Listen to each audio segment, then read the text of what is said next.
رسول اللہ کی امت جو ہے ان کی بنیاد اور ہے، ان کی جمعیت کا ہے ملک و نسب پر انحصار۔ وہ تو اکٹھے رہیں گے، کوئی عیسائی ہو جائے کہ مسلم، کوئی فرق نہیں، ان کی نسل ایک ہے، رنگ ہے کہ وہ ایک قوم بن سکتے ہیں۔ ان کی جمعیت کا ہے ملک و نسب پر انحصار، قوت مذہب سے مستحکم ہے جمعیت تیری۔ مگر اے مسلمان، تیری جو ہے جمعیت امت ہے، یہ تو صرف ایک وجہ سے مستحکم ہے، مذہب ایک ہے۔ دین اگر ہاتھوں سے چھوٹا تو جمعیت گئی، اور جمعیت ہوئی رخصت تو ملت بھی گئی۔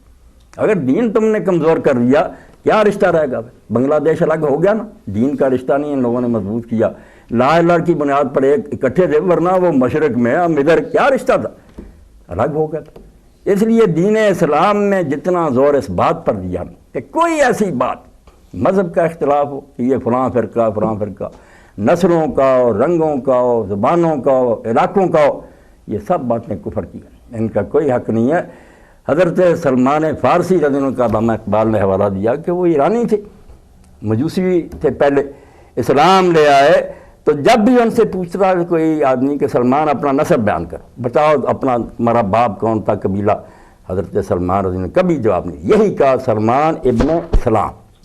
میں اسلام کا فرزند ہوں، میں نہیں جانتا ایرانی کون تھے اور میرے باپ دادا کیا تھے،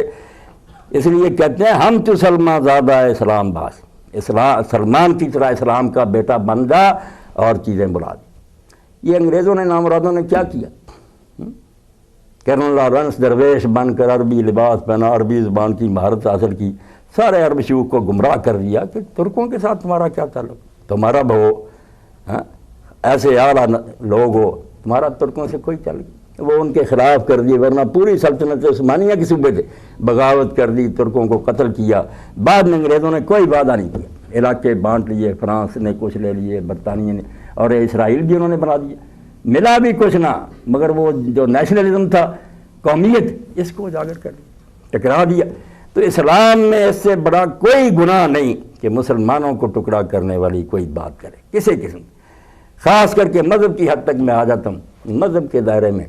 ایک بات ہے جس کی وجہ سے سب مسلمان متفق، جیسے ڈاکٹر صاحب نے کہا نا، اب ضرورت ہے ملت کو یہ بات یاد دلانے کی، اور یہ پہلے بھی جھگڑے ہوئے، سارے فرقے پرانے زمانے میں پیدا، مناظرے ہوئے، علم الکلام مرتب ہوا، اور اہل سنت کے امام ابو الحسن اشعری رحمۃ اللہ علیہ ان کے لکھے ہوئے عقائد کی بنا پر ہی اہل سنت کو اشعری جی کہہ دیتے ہیں، وہ پہلے معتزلی تھے، مگر ایک بات میں اپنے استاد کے مخالف ہو گئے، اہل سنت ہو گئے۔ ساری عمر انہوں نے مناظرے کیے، مقالات الاسلامیین لکھی ہے، سارے فلاں فرقہ یہ کہتا فلاں فرقہ، مگر آخر میں کس نتیجہ پر پہنچے؟ یعنی امام اہل سنت امام ابو الحسن اشعری یہ کہہ کر مرے کہ میری ساری تحقیقات کا نتیجہ کہ مسلمانوں کا کوئی گروہ کافر نہیں، میں نے دیکھ لیے، ان کے عقائد بھی کھنگالیے، مناظرے بھی کیے، ان میں غلط باتیں بھی ہیں، باطل باتیں بھی ہیں، مگر کفر نام کی کوئی چیز نہیں۔ اس لیے یقین جانیں، یہ لوگ جو مطالعہ نہیں کرتے اور کہتے ہیں شیعہ یہ کہتے ہیں، وہ کہتے ہیں سنی یہ کہتے ہیں، کوئی کہتا ہے، سب جاہل، جہالت کی وجہ سے جھگڑا ہو رہا۔ اگر کوئی شخص مطالعہ کرے